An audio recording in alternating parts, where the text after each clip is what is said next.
সেই নষ্ট ভ্রষ্ট মামুনুল হককে উদ্দেশ্য করে হুঁশিয়ারি করে বলতে চাই, আপনারা বুড়িগঙ্গায় ধানের কাছে আইসেন, সব কয়টারে বুড়িগঙ্গায় ভাষা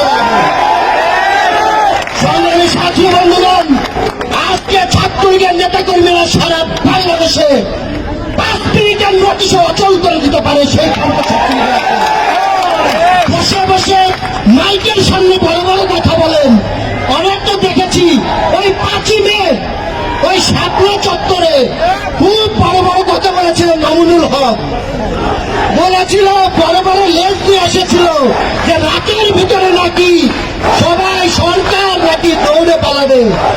আমরা কি দেখতে পেলাম?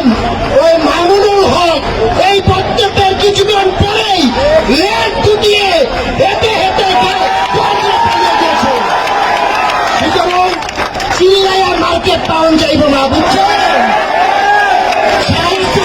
ছাত্রলীগের সাথে মোকাবেলা করেন।